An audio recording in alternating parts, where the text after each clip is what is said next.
Hello friends, कैसे हैं आप सभी। भवानी क्लासेज में आपका स्वागत है। तो आज है वो हम जो है 5-7 मीनिंग याद करेंगे और उसका तरीका भी देखेंगे कि कैसे मीनिंग को परमानेंट याद रखा जा सकता है। दोस्तों, यदि हम मीनिंग्स को डेली यूज में लें, अपने दैनिक जीवन में यूज करें तो वो जल्दी याद होता है। जैसे हम कहते हैं कई बार कि ये चीज़ आपके लिए स्पेशल है क्या, तो हमें सभी को पता है कि स्पेशल का मतलब क्या होता है। या यदि हम ये कहें कि मेरा ये तुम्हें दुख पहुंचाने का कोई इंटेंशन नहीं था, तो इंटेंशन का मतलब हम नॉर्मली यूज करने लगे, इसलिए हमें पता है कि इंटेंशन का मतलब इरादा होता है। जैसे अ, मुझे तुम्हें हर्ट करने का कोई इंटेंशन नहीं था। तो इस प्रकार एक ये बहुत अच्छा तरीका है कि आप हम यदि मीनिंग को नॉर्मली डेली यूज में लेने लग जाए, उस इंग्लिश के मीनिंग को, उस वर्ड को, तो हमें बहुत जल्दी याद होगा। जैसे आज से बहुत साल पहले मैंने एक वर्ड याद किया था, अजार, AJAR, अजार। अब अजार का आप में से कईयों को पता होगा, कईयों को नहीं भी होगा। तो अजार का मतलब क्या होता है, मैंने आज से 13 या 14 साल पहले इसको पहली बार पढ़ा था, वो आज भी याद है। उसका रीज़न है, मैंने उसको तुरंत पढ़ते ही अपने जो है वो डेली यूज में ले लिया था। मतलब मैंने सोच लिया था कि इसका मतलब क्या होता है। जैसे अजार का मतलब होता है जो गेट आधा या खुला या आधा बंद होता है। जैसे हम कई बार गेट को आधा खुला या आधा बंद रखते हैं, उसको अजार कहते हैं। तो अध खुले गेट को अजार कहते हैं। तो उस प्रकार मैंने ये दिमाग में बैठा लिया कि अजार का मतलब आधा खुला गेट होता है।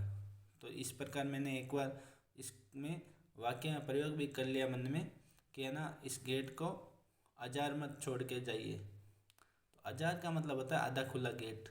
तो इस प्रकार यदि हम डेली यूज में इन वाक्यों को काम में लेंगे तो हमें जल्दी याद होंगे। इस प्रकार हमें आप 5-7 मीनिंग अभी करेंगे।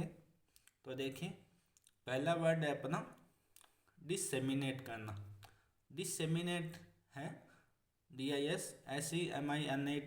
डिससेमिनेट करने का मतलब होता है प्रचार करना, प्रसार करना। जो नॉलेज है उसका प्रचार प्रसार करना, वो डिससेमिनेट कहलाता है। जैसे इसको यदि वाक्य में प्रयोग करें तो PM मोदी ने कोरोना के समय में ऑफिसर को यह आदेश दिया कि जो कोरोना के संबंधित सावधानियां हैं उसको डिससेमिनेट कीजिए। या जो है आज जो इंटरनेट है वो नॉलेज को डिससेमिनेट कर रहा है। तो इस प्रकार यदि हम सोचें कि डिससेमिनेट कर रहा है, और डिससेमिनेट का मतलब क्या होता है, तो मतलब नॉलेज को फैलाना या फिर किसी का प्रचार प्रसार करना, इसका तो ये डिससेमिनेट कहलाता है। तो इसी प्रकार हमें कैसे याद है, डिससेमिनेट का मतलब है ज्ञान को फैलाना या किसी सूचना को फैलाना, वो डिससेमिनेट कहलाता है। तो इस प्रकार आप कोई भी आप अपने मन से बनाइए कि किस प्रकार इसको याद रखा जा सकता है। जैसे अभी मैंने आपको एग्जाम्पल दिया कि कोरोना के समय मिस्टर मोदी ने, PM मोदी ने यह आदेश दिया ऑफिसर को कि हमें जो कोरोना के संबंधित सावधानी हैं उसको डिससेमिनेट कीजिए। ये आदेश दिया, डिससेमिनेट करने का आदेश दिया। तो डिससेमिनेट का मतलब होता है फैलाना, प्रचार प्रसार करना। इसके अलावा है अगला वर्ड है फैलो। फैलो का फ्रेंड्स मतलब होता है अनप्रोडक्टिव। मतलब जो बंजर भूमि होती है वो फैलो कहलाती है।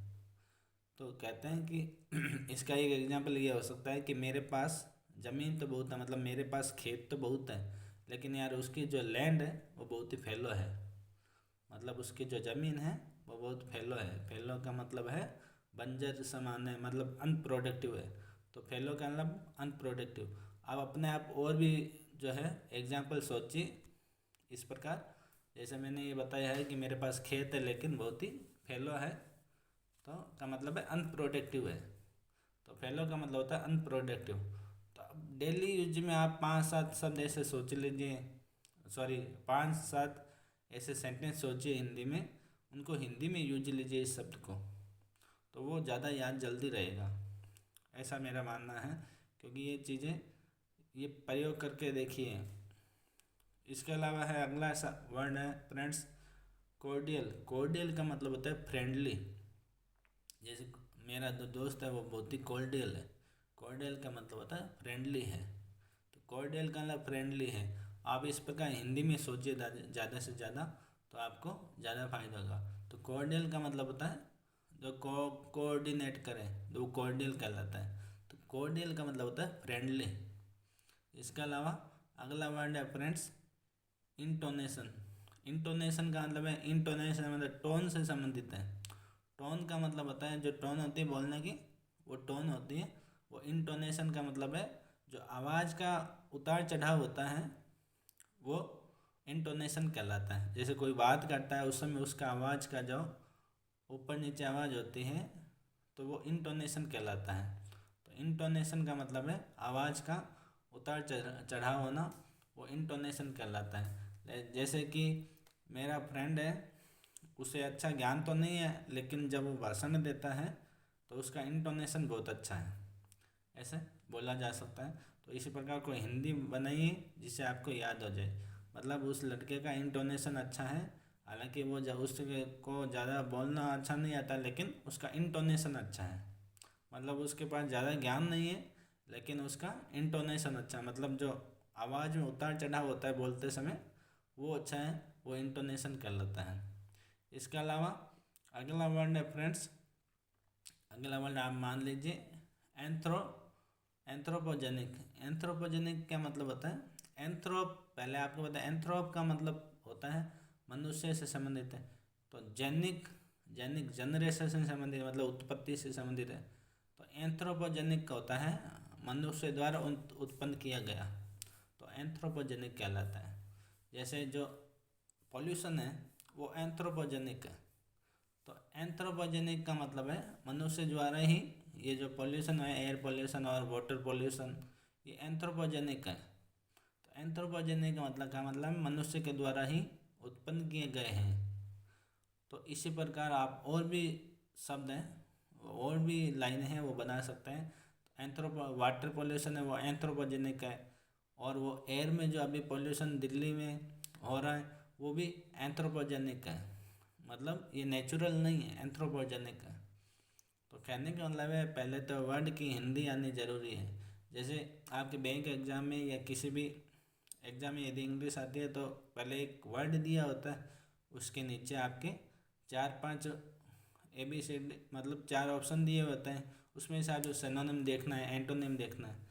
लेकिन आपको क्वेश्चन में जो वर्ड दिया गया है उसका मतलब ही नहीं पता होगा तो आप कैसे देखोगे?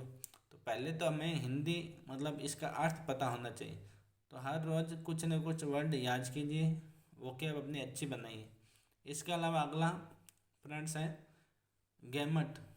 गैमट का मतलब होता है एक, गैमट का मतलब परिधि होता है, परिधि मतलब एरिया, जिसकी रेंज कह सकते हो आप।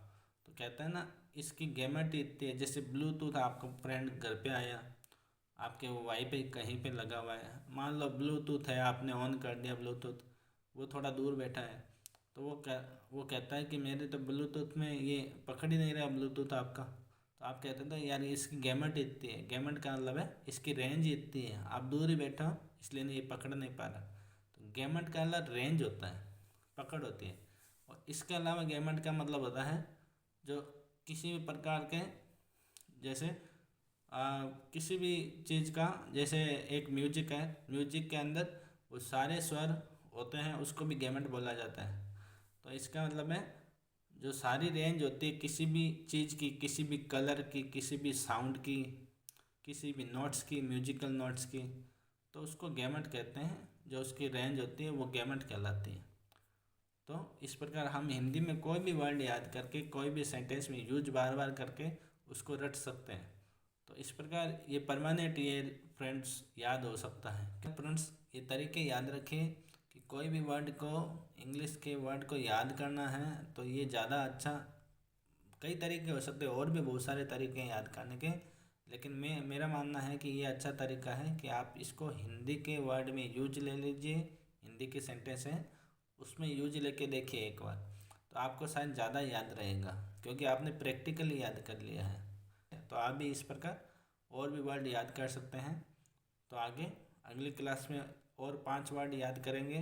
तो इसी प्रकार आप बने रहिए और ज़्यादा से ज़्यादा लाइक कीजिए, शेयर कीजिए ताकि औरों को भी इसका लाभ मिल सके। Thank you.